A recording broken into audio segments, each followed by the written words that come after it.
Hold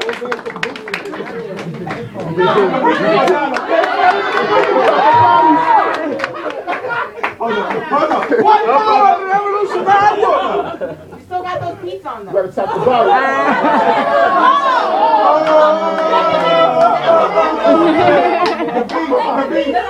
No, yo, E, you gotta use those tools against them, my brother. You gotta tap the bottom. This right here, this is life in the bottom. The vegan spokesperson. Everyone should have a cup of that. Wow. Tastes like death. It tastes like death. All right. I mean, thank you, Danny, for that eloquent introduction. You know, I've said this many times, but Danny's my mentor. You know, he's the OG. You know, he's my creator. You know what I'm saying? Like, no offense to my father. Okay. You know what I'm saying? Like, no, but like, I mean, you know, and speaking of my father, like my father, he used to be a revolutionary. So you know, like just to see him here and him supporting me, that means a lot to me.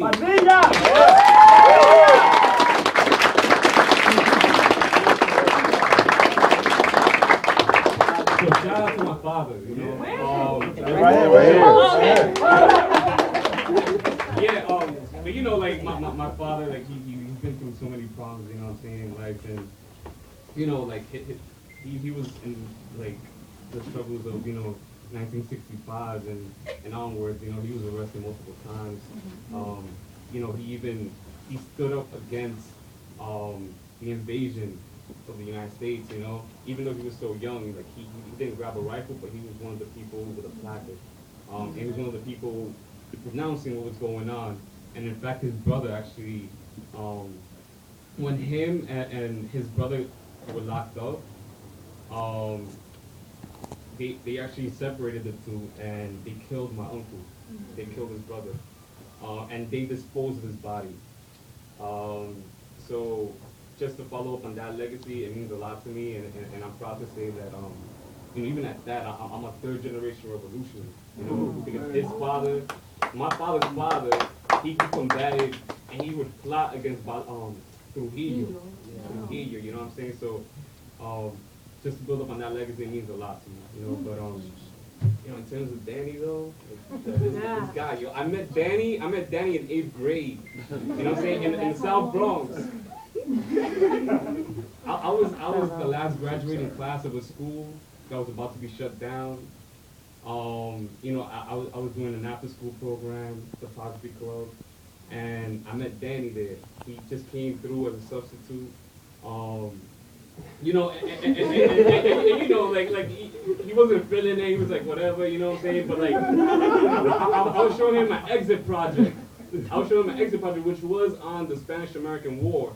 And you know, facts are facts. I wasn't a revolutionary, but facts are facts. And in conclusion, the United States are bad guys in the Spanish-American War. You know what I'm saying? Like that's just what it is.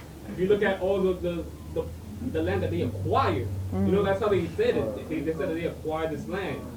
And so, you know, like I showed it to him, and they said, you know something? I want you to look up a name. Look up Che Guevara. And, you know, I didn't take into consideration, but later on, you know, I was like maybe a sophomore in high school.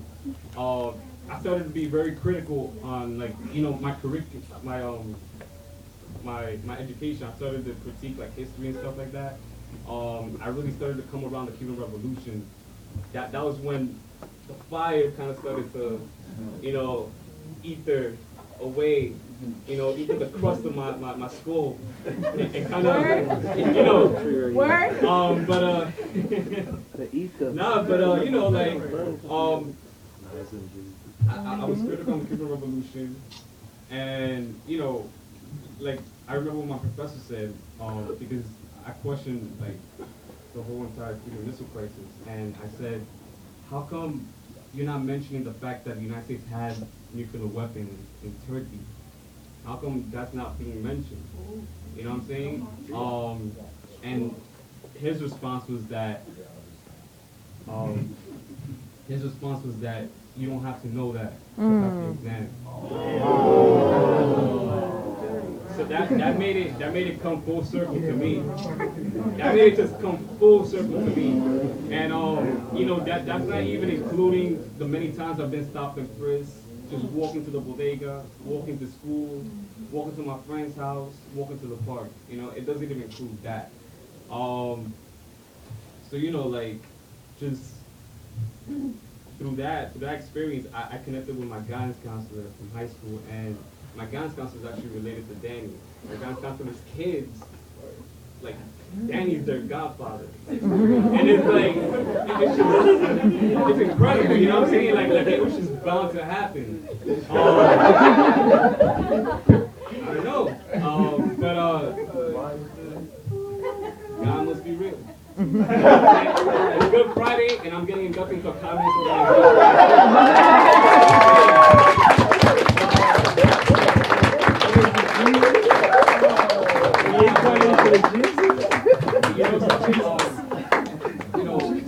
I learned a lot. Jesus. 2 minutes, but you know,